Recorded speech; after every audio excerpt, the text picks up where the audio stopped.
Welcome to the ADHD Parenting Podcast. Today, we're going to speak about our top 4 do's and don'ts having to do with your child's school. Welcome to the ADHD Parenting Podcast with Mike McLeod of Grow Now ADHD and Ryan Wexelblatt of ADHD Dude. Learn about parenting kids with ADHD from a licensed clinical social worker and speech-language pathologist who specializes in ADHD.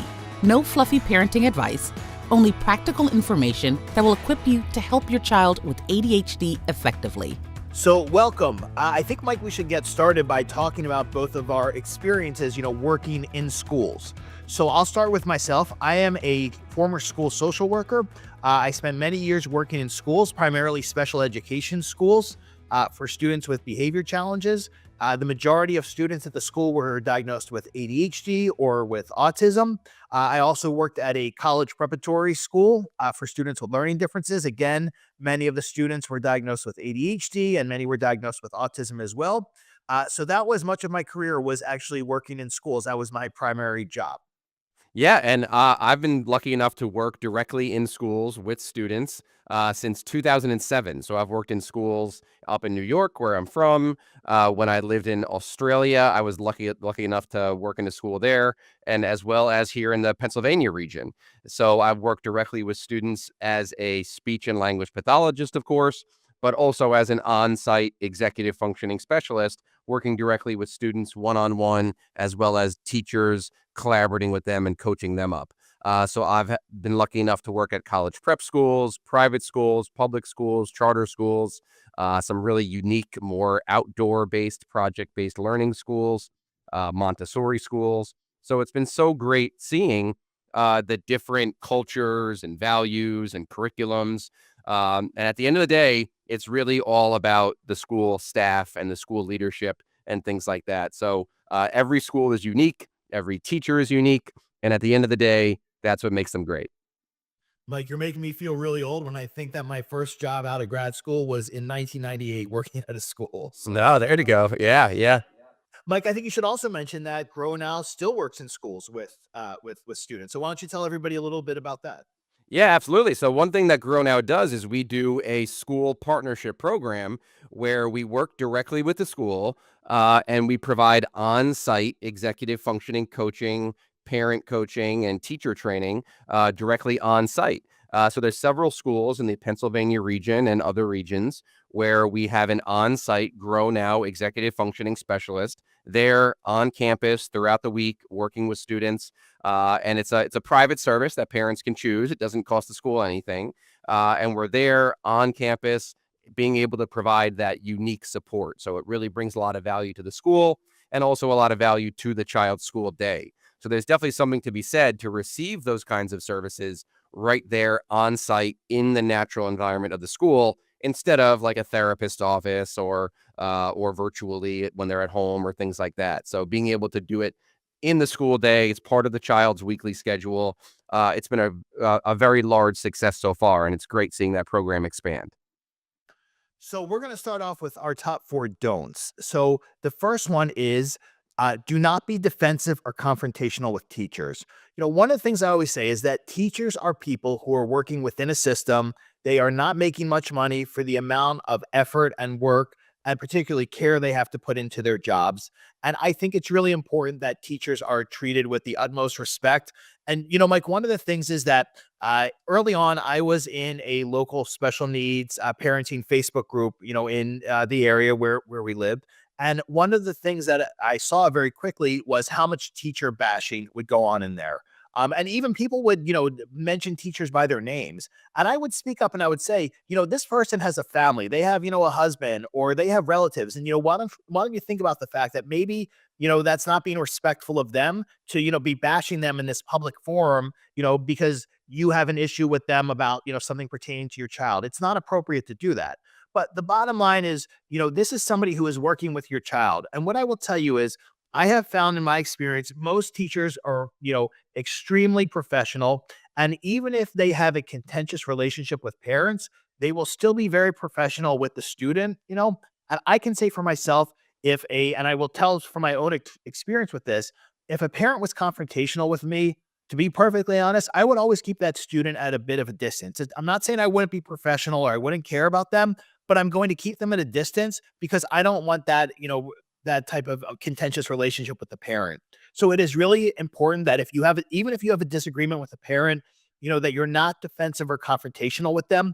If you have an issue with a teacher, okay, what I suggest is, going to, the assistant principal or, whoever's in charge at the school, and do not come at them in a defensive way or start, bashing the teacher, but say, hey, I just wanted to bring this to your attention and see if you had any, suggestions for the best way for me to deal with this. Because then you're coming about it in a constructive way and you're not blaming the teacher, or getting, again, into this, confrontational relationship with the school.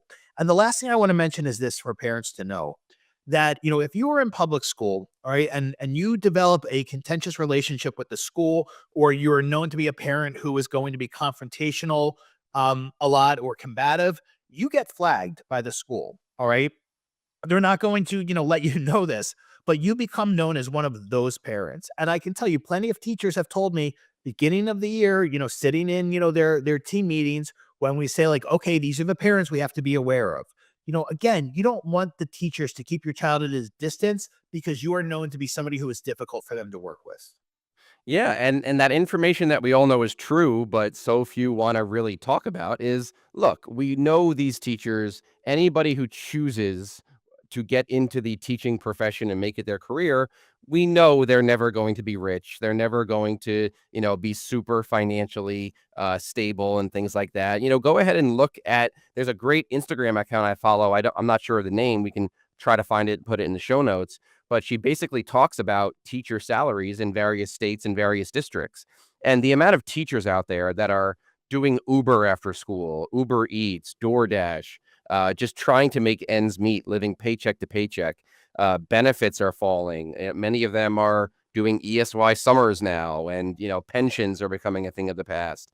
It's a very, very stressful thing, and the vast majority of teachers out there are not fans of all this technology in school and the school computers and the way schools have changed. And many of them don't want the kids to have personal laptops and are very much against all of the political pressure and the bureaucracies in schools and all the red tapes from the higher up pressuring them to get high standardized test scores to make the leadership look good. Teachers get into the profession to help kids, but they very quickly learn that there's a lot of red tape and there's a lot of pressure to be not your true self. Teachers are their best teachers when they're able to be themselves, show the students who they are, be fun, be quirky, be unique, make fun learning, make it engaging. But when they're pressured to just teach to the test, standardized test scores, do everything that you're being told to do. So teachers don't have a very overall positive work-life balance. So the number two thing we want to talk about is teachers aren't choosing what they learn about when they're getting their master's in education to become a teacher. Throughout that period of academia where they're in undergrad, grad school, getting their master's in education, there's no specific class on ADHD and executive functioning. And if you're a fan of the podcast, you listen to the episodes, we talk about how ADHD is so misunderstood by real licensed professionals and doctors and neuropsychs and many, many people. It's a very misunderstood disorder. And Dr. Russell Barkley talks about that all the time, how people don't really understand what it is. And teachers don't get to choose what they learn. And teachers, again, they're not getting specific training on what ADHD and executive functioning truly are.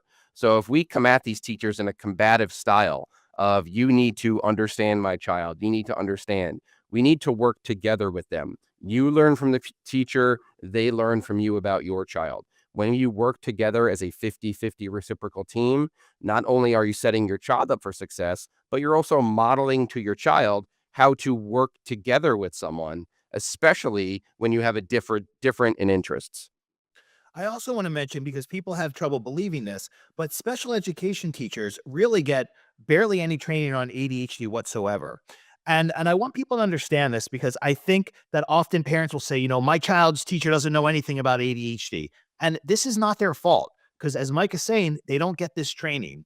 I shared this story once before, but I met with a parent once who was telling me that, well, I'm sending, my son's teacher, your video on this, or I sent him this, and so on. And I said to her, stop sending the teacher my videos. It is not her responsibility to watch my videos during her free time. It is not her responsibility to become an expert on executive functioning or on ADHD. And what I told her is what I'll tell everybody. If you have a problem with the lack of education that your child's school has about ADHD, then go to the administration about it and say, hey, I really think that the teachers could use some training on ADHD. Mike goes to schools all the time and does training on executive functioning and how to make that work within the school environment. He, trains teachers and school support staff. I do some training as well. I tend to do it more for special education schools and focus more on behavior and social skills. But the bottom line is, if you have a problem or feel like that your child's teachers don't know about ADHD, don't go to the teacher about that. Go to the school administration or the superintendent or whoever and say, I really think it would be helpful for the teachers to be more educated on ADHD, because the truth is they don't get education about it. I'm going to be really realistic with everybody here. In my experience, and I know it's a little different for you, but most public schools, they're not interested in providing teacher training on ADHD. Okay. And part of the reason why is, and I believe, and I'm not sure about this is my opinion, people who have kids with ADHD tend to be not as litigious as parents of kids with other neurodevelopmental conditions. So when school districts feel threatened that somebody's going to sue them, well, then they're a little more inclined to provide some training on that condition. But with parents of kids with ADHD, they just don't do that. And I am not suggesting at all that anybody starts suing the school district. Getting into a contentious legal relationship with the school district is probably the worst thing you can do unless it's 100% warranted. So please do not take this as, you need to go and sue the school district. No, what we have to do is push for teacher training. And that's what would be the most helpful. Yeah, I've actually heard from numerous parents that they go into IEP meetings or 504 meetings and actually play our podcast for the IEP team. I've had parents say that. And, Ryan and I are very flattered. We appreciate that. That's very kind of you for, sharing the podcast and talking about us, that kind of stuff. But these teachers that are, in meetings all day, and like Ryan just mentioned, many of them have to go sit in court and do process hearings for other litigious parents. I think the last thing they want to do is hear our voices during the workday. So we totally appreciate that. Thank you very much. But, if they can get a full professional development day or multiple trainings on executive functioning, that'll go a long way. But, a couple of clips during a meeting about the podcast is probably doing more harm than good. Yeah. All right. So number 3 is, please do not think that more is better when it comes to IEP and 504 plan accommodations. So I want to start off, Mike, with the story real quick, and then I'll let you jump in. My buddy Steven, who is a middle school special education teacher who helped me design my guys group program and our other programs, our other school year programs. So one time he called me, a few years ago as he was leaving school, and he said to me, do you know who this educational advocate is? And I said, yes, of course. He said, well, I was just in an IEP meeting and she put like 45 accommodations in this kid's IEP. And he said, this is not helping this kid become an independent learner. He said, all it's doing is taking my time away from the other students, because of the amount of accommodations in here. And it's just keeping him over dependent, on myself and his, other team of teachers. So often what we find is that with good intentions, sometimes educational advocates will come in and say, well, there needs to be this accommodation and this one and this one. And, let's be fair that, as tremendous as a resource as educational advocates are, they don't always necessarily have much training in executive functioning or understand that the long-term goal here is to help the student become an independent learner and be able to function with all this, without all this support. So that's why we like to say that more does not mean better when it comes to accommodations. So I'm going to let Mike talk a little more about this because this is really something that I know he's pretty passionate about. So what would you say, Mike, to parents who, have been told or have been led to believe that they need more and more in their kids, 504 plans or IEPs?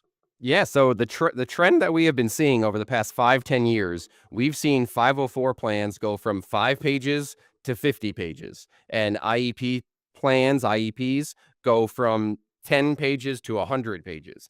And that's not a good trend.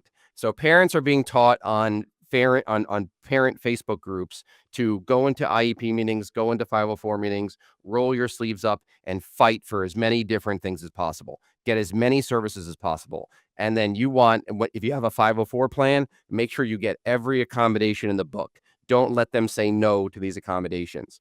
And advocates who are being paid by the parents, who many of them don't have a very strong background in education or child development, it's more on the law side of things, they also are saying we need every single accommodation. We're getting every accommodation.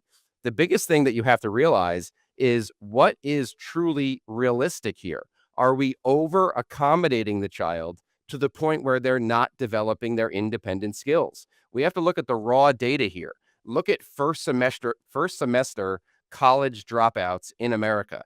How many kids go to college first semester and they get in for all the right reasons? They had the high GPA, they did well on the SATs because of intense amount of accommodations. Then they go to college, and there is not a single college in this country, except for some of those special needs colleges like Beacon or things like that. Most 99% of colleges are not going to provide anything close to what a public school will provide with an IEP or a 504.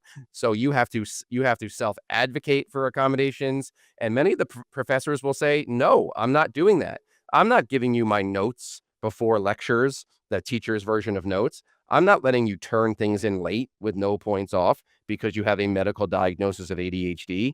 That's not applicable to college, and that's not applicable to life." So what parents are doing is they're putting in all these accommodations to make school in so many ways as easy as necessary for the child and also as easy as possible for the parent. So there's less fights and less homework battles and less issues over grades and things like that. But these accommodations are not realistic to college and career, where as soon as they go to college first semester, it's sink or swim. And no one's going to hold your hand through it. You're now at a private institution. You need to be able to perform. And another big thing we have to realize is parents have been taught that if your child gets an IEP or a 504 in kindergarten, first grade, that document better stay with them until graduation day, 12th grade. And you can't go from an IEP down to a 504 or a 504 and get rid of that 504. They need to keep that stuff, and they're not allowed to take anything away from my child. That's actually a good thing. That's actually showing your child is progressing and doesn't need that level of support. That's something that should be celebrated, not feared or fought against. We need accommodations to fade over time, because when they fade, your child is now doing it independently without somebody else acting as their executive functioning. So the IEPs and 504s, the biggest problem we're seeing in this country is that IEPs and 504s need an exit plan. They are not a forever document. Your child is going to age out. We need to do a better job of saying, hey, we're keeping this goal until this date. We're keeping this 504 accommodation until this date, and then we are getting rid of it, period. Mike, I was at the training once with a, well-known speech language pathologist. And one of the things she said was, sometimes what parents do unintentionally is they create more disability by having more accommodations. Because Yep. if we're not preparing kids for that transition out of high school, when all these, all these accommodations go away, well, then we're not really preparing them for life. So just keep that in mind. Absolutely. So we're doing the next one now? Yeah, so I actually want to start off, Mike, by telling a story about a student who we both worked with. This is one of my camp families who I sent to you guys. And this gentleman, I guess when he was in about maybe eighth grade, after seventh grade or eighth grade, his mom shared with me that she would sit with him every night and do homework with him the entire time. And she would have to make like little games out of it. And I have to give her credit. She was very creative to try to keep him engaged. And when I said to her, how long have you been doing this for, sitting with him the whole time and doing homework? And she said, since he's been in school. And I asked her, what will happen if you walk away and let him do it on his own? She said, he will do nothing. And I said, okay, this has to end immediately, because with the best of intentions, what's happened is you have enabled his learned helplessness. He has learned that if he sits there and acts helpless and does nothing, then you will sit there and basically spoon feed him the answers, is what it came down to. So number 4 is, do not sit there with your child the whole time when they're doing homework, because this can lead to overdependence and learned helplessness.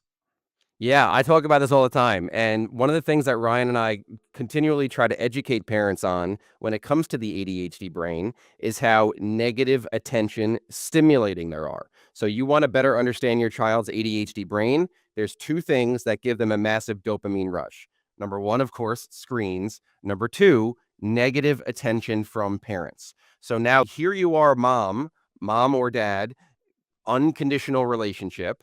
And it's just far too stimulating to get into a 3 hour, 4 hour fight with you, then do 5, 10, 15 minutes of homework. That they get a massive dopamine rush when they feel like they have you and your emotional state in the palm of your hand. So oftentimes that relationship between child and parent is just far too dynamic for the parent to step in and try to assist with something that's school related, not home related. So, any way you as the parent can find the strength or come up with a plan to fade back and have someone else hold your child accountable to homework.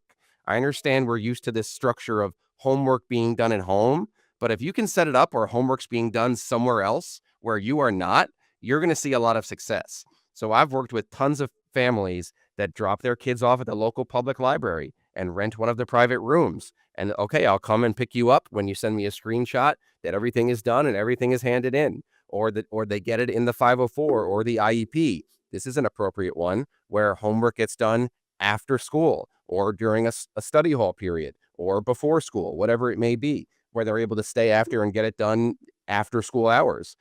Maybe you contact another parent in your district and maybe you have the kids do homework together in a pod and do that homework body doubling, ADHD body doubling, and they work together on it.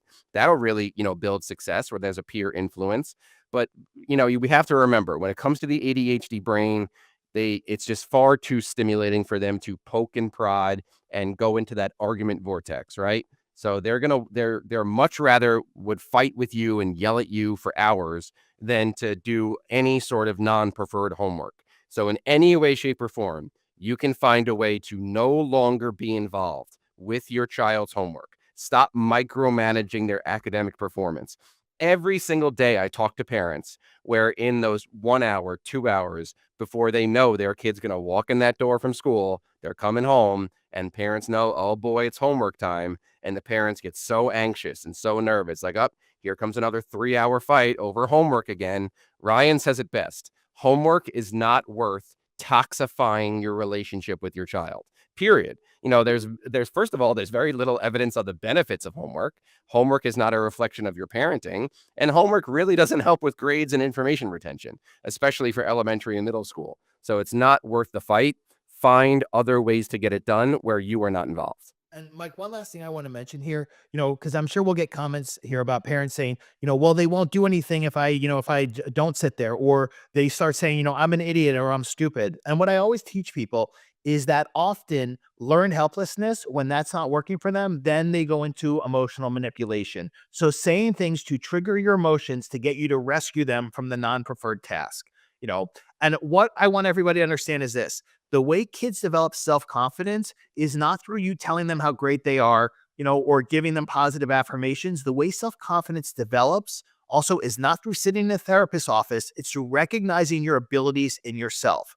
So if you want your child to develop greater self-confidence and their ability to do things independently, like schoolwork, they have to realize that they are capable. And if you're sitting there with them, the whole time, they are never going to realize how capable they are. So just keep that in mind. Yeah, and that's a fixed mindset. If for you to say to yourself, my child will never be successful unless I step in. So we have to break that mindset of everything's going to fall apart unless I prompt, unless I prompt, unless I prompt. We talk all the time about, if you have the ability, get a college student. If you can't do that, contact the parent and get them doing it in other groups. Drop them off at the local library. You micromanaging it, like parents do this with the best of intentions. It's important to say that parents are stepping in because they want to help their child. They don't want them to struggle. They want to help. They're doing it with the best of intentions. But your child has a negative attention stimulating brain. So to ask them to avoid fighting with you and to sit there and do math, science, social studies, it's not going to happen. That's asking too much of their brain. So yes, you're going to have to go through 1 week, 2 weeks, maybe a month of them not getting all their homework done, maybe grades decline a little bit in the beginning, but it's going to take a bit of time to detox their brain and hold them to that standard. But you'll get them there. All right, so we're going to talk about our top 5 do's. So, number one is offer your support to your child's teachers. So here's what I always would do at the beginning of the school year. So I want to mention, my son is out of school now. He's older. My son was very challenging. He actually did not go to public school past 5th grade. He was in special education schools for students with behavior challenges, much like the ones I worked at. Never went to any of the schools I worked at, thank God, because that would have been a disaster.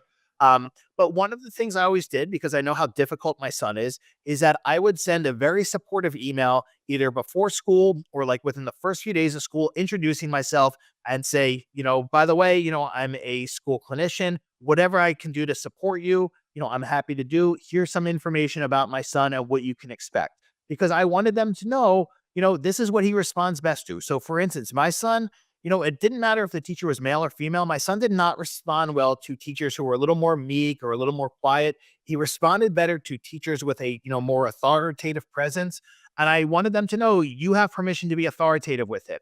Tell him, Austin, sit down, or do whatever you need to do, because I wanted to set them up for success and I wanted them to know that they had my full support. Yeah, this is a great point. And teachers really appreciate it. That this is basically you offering the hand to be a collaborative team with them, and it's starting the school year on the right foot. Not kind of being combative of this is my kid and this is who they are, and you need to tailor everything towards them.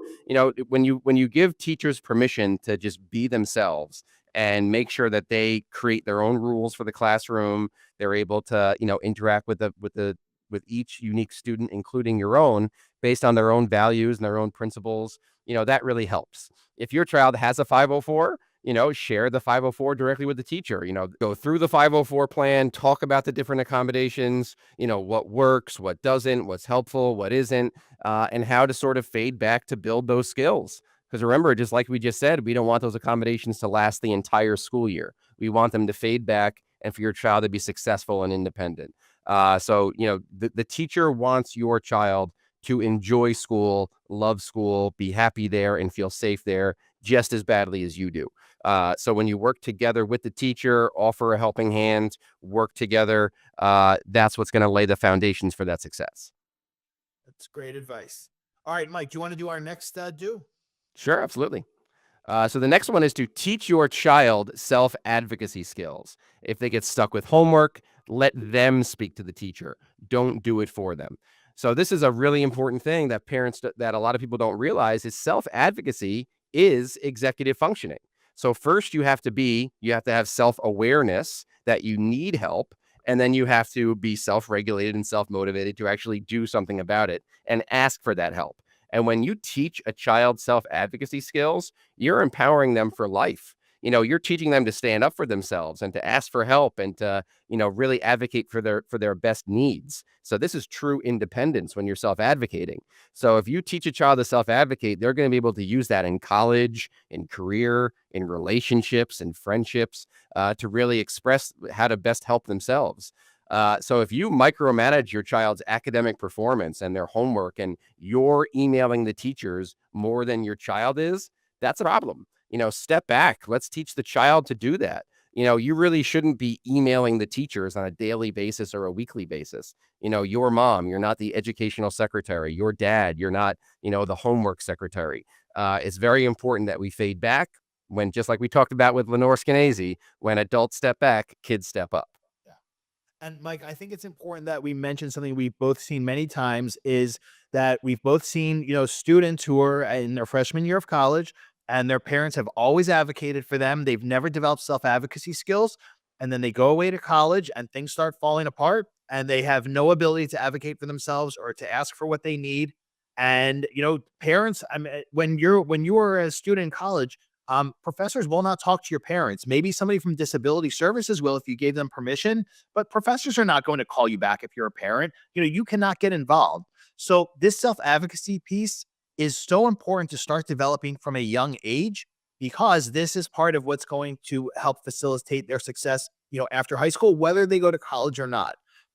So one of the things I always tell parents is, if your child can't finish, their homework one night, instead of getting into a battle about it, say, okay, you need to, send your teacher a message through the school portal or email, whatever, and you could type it for them, but have it be in their words and have them say, hi, Mrs. Smith, I couldn't finish the math homework last night, or, I was in a bad mood and I didn't get it finished.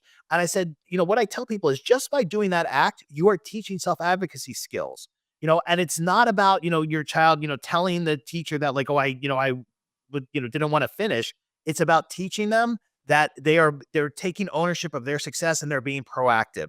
And I tell people, I have always found teachers are appreciative of this when they know that a student is being proactive and letting them know they couldn't finish something. And again, totally fine if you type it for them, but do not speak for them. Let it be in their voice and let them speak for themselves. Yeah, and let's also talk, real honesty, real talk for a second. One of the best things that Dr. Russell Barkley says is that if you have a child with ADHD, don't make everything about school, school, school. Don't make school the central focus of your child's life. It would really take a step back for a second and think, we don't live in a country anymore where a college degree is necessary for success. Not every child needs to have the strongest GPA and go to college, and it's not college or McDonald's anymore. You can really create a name for yourself. You can gain a skill. There's a lot more kids now going to trade schools, learning a trade and becoming incredibly successful. And who's better in how many ADHD kids are so good at working with their hands and, learning a skill and figuring these things out. School and academics and, think of all the stuff you learned in high school that you've never used a single day since graduating. School does not have to be the central focus of your child's life. And if school is not their thing, that's not a recipe for disaster. There's so many other ways to develop skills, develop talents, develop competencies for them to be successful throughout their entire lives. And I should mention, my son is one of them. My son, Yep. was never a student. He went to a vocational school for carpentry. And, that's what worked out best for him. And I recommend a vocational school for so many students with ADHD, even kids with autism as well. And it really was the best path for them. So just keep that in mind. Yeah. And you guys just moved. He already found a job working, right? Yeah. So, Yeah. There you go. yeah, not in carpentry, but that's another story. But hey, to work, to be in a new environment immediately and already have a job and be working full time, that's what parents want. Right. All right. So number three, let them figure out what they have for homework. Do not tell them what they have for homework or projects, because then you are acting as their executive functioning. So often we hear about parents, telling their child, here's what you have for homework tonight. I had a camp family one time, and the mother would reach out to one of the classmates every day and say, what does Jim have for homework? And I said to her, stop doing that. I said, because you're acting as his executive functioning. He's going into 11th grade. He needs to take ownership of his success. He needs to find out what he has for homework. And, yes, he could reach out to another student for that, but better he, writes it down in school and whatever, system works for him. Because, he needs to be his own executive functioning instead of you acting as his executive functioning. Yeah, and to go back before and talk about more 504 accommodations, what parents have been taught by Facebook groups and advocates is to put in accommodations that sort of, tailor towards the child and kind of make things a little bit easier for them. But when it comes to ADHD, what Dr. Russell Barkley, the worldwide leader on ADHD, talks about is you have to actually increase consequences, make those consequences greater in the natural environment. So if your child's not getting homework done, that's not something where you have to step in and start micromanaging. Increase the consequences at school. The best 504s are the ones that actually increase the consequences, where it's not, oh, you didn't get your schoolwork. Now it's going to go home the next day. And now it falls more on the parent and falls more at home. Make it where the child has to stay after school, or they have to do it during their study period, or they get a 0. And then, of course, the parents are going to say they don't care if they get zeros. They're not going to care. Yes, they're eventually going to care. Okay. So the consequences for school-based things have to be at school. So use that 504, use your relationship with the teacher to increase consequences at school. So it's not all falling on your shoulders as the parent. And Mike, to your point, I have a saying that kids need to be held accountable by other people besides their parents. So if they're not doing what they need to do in school, let the teachers hold them accountable. Let the guidance counselor or whomever talk to them. You don't have to be micromanaging their school career, because again, the more you're acting as their executive functioning, the more you're unintentionally inhibiting their executive function skill development and independence. And keep in mind, independence is what helps build self-confidence. Yeah, so that's one of the best things you can take from this episode if you're a parent, is to really change the way you think about 504s. Stop making it where you're accommodating the child. They can turn things in late. There's a minimum grade they can get. They can never get a 0. They can only get a 50 or 60%, or they get the teacher's notes beforehand, things like that, or they can redo tests, or they get all these assistants for reading and writing and things like that. Change the way you look at 504s as accommodations and look at it more as increasing the consequences, where the child's getting things done within the walls of the school. So when they come home, it's not mountains and mountains of homework and unfinished schoolwork, where they can use after school time to go outside and play, which is what actually develops executive functions to begin with. So think of the way you change a 504 from accommodations to increased consequences by those conditional relationships, not the unconditional ones of the parents. All right, Mike, you want to read our final one for our dues, number 4? Yep. Your child's perception of a conflict or situation may not be accurate. So I've had these conversations with parents all the time where parents know firsthand that your ADHD child has their own warped perception of truth, warped perception of justice, warped perception of being wrong. And you'll see it with parents and family members. But when your child comes home and talks about, my teacher hates me, my teacher talks down to me, my teacher likes everybody else besides me, or my teacher yelled at me today, or whatever, or a classmate wronged me, those sorts of things. Yes, as a parent, when you first hear those things, it's going to hurt. You're going to feel the emotions because of the emotional connection you have with your child. Let's face facts, it's going to hurt. But, once you get past that initial emotional response to what your child says, okay, now let's look at it with a wider lens. Let's look at it with a little bit more of a realistic lens. Because the last thing you want to do is contact the school right after your child told you those things, when you're still emotional about it, when you're still a little dysregulated about it. Wait until you're back at baseline and then just have a conversation. My son reported this. Can I please hear your version of the story and how it went? You never want to contact the school and start taking every single thing your child said as scripture, as the most realistic thing. You want to contact the school, get other versions of the story, make sure it doesn't happen again, and just work together as a collaborative team. Mike, I can't tell you, as a school clinician, how many times this happened to me. And, often it was with kids with anxiety, where they would, when they would come and like want to, sit in my office for, an hour, because they were feeling overwhelmed. And I would say, you got 5 minutes and you're going to go back to class. And they would go home and, tell the parents, he didn't care about me and he didn't help me. And, and again, I was doing that because sitting around and talking about anxiety does not help you feel better. They needed to go back to class. That's what's going to help. And, in some cases that, the school was supportive, or the administration was supportive. In some schools I worked at, it was, particularly an expensive private school for students with learning differences. The school's attitude was the parent's always right. But the bottom line is that wasn't helpful to the student. The other thing, Mike, we often hear is, kids in elementary school will go home, kids with ADHD in elementary school will go home and tell their parents that they're being bullied at recess. Okay. And what I tell parents is, for kids with ADHD who struggle with their social executive function skills, specifically perspective taking, so understanding others' thoughts and feelings and understanding how they're coming across to others, they tend to be bossy or controlling in play situations. They might yell at kids on the playground or during a recess game.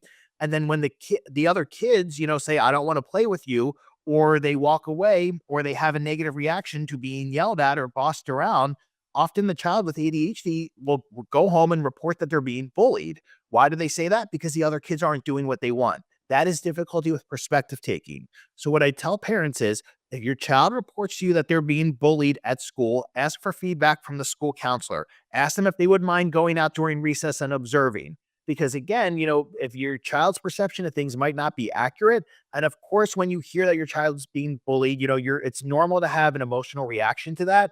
But you also want to address this in a way that they're going to learn and have a full picture. And you cannot just go by your child's perception of this. You have to get feedback from adults who are observing your child in natural environment. Exactly. So look, we all know the self-awareness, perspective taking issues with ADHD. You're going to want to just, get to the bottom of it, but do it in a collaborative way. Working so closely with your teachers in a collaborative aspect, not being overbearing, not being that parent like we talked about in the beginning that sort of gets flagged or is seen as a problem. Schools now, there's so many schools that I can think of right now that have literally had to hire their own team of lawyers to work directly for the school. So all these lawsuits against schools and accusations against schools, yes, of course, some of them are warranted. I'm not saying that all lawsuits and due process are not appropriate, but it's getting to the point now where schools can't do what's right for the entire student body because they have to cater to every single complaint and every single problem. We need to have more of a collaborative approach here. We all know the problems with our educational system in general. Just look at the numbers where America ranks in education and things like that. It's not great. It's a broken system, but it's not going to get better if we're attacking each other. Exactly. All right. I think that's an excellent place to end at. So if you have any questions you would like us to answer in a future episode, you can email us at the ADHD Parenting Podcast at gmail.com. What we ask in exchange for answering your question, if you could please leave us a nice, brief, positive review on Apple Podcast.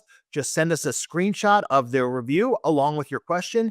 Make sure to include your child's age in the question and medication regimen if that pertains to the question, and we will be happy to answer your question in an upcoming episode. So thank you so much for listening or watching, and we will speak to you soon. Take care. Take care. Thanks so much. Thanks for listening. To learn more about Mike's practice, Grow Now ADHD, please visit his website, grownowadhd.com. To learn about the services Ryan provides, please visit adhddude.com. You can find Mike on Instagram at GrowNowADHD and Ryan on the ADHD Dude YouTube channel. We'd love to hear your feedback or questions, so feel free to contact us at the ADHD Parenting Podcast at gmail.com. The ADHD Parenting Podcast and content posted by Grow Now ADHD or ADHD Dude are presented solely for general information and educational purposes. Our goal is to provide valuable insights and knowledge, not to replace professional services. Mike and Ryan cannot provide clinical consultation or free advice through social media or other forms of communication. The information on this podcast is not a substitute for professional advice. If you or your child have any medical or mental health concerns, please consult your healthcare professionals.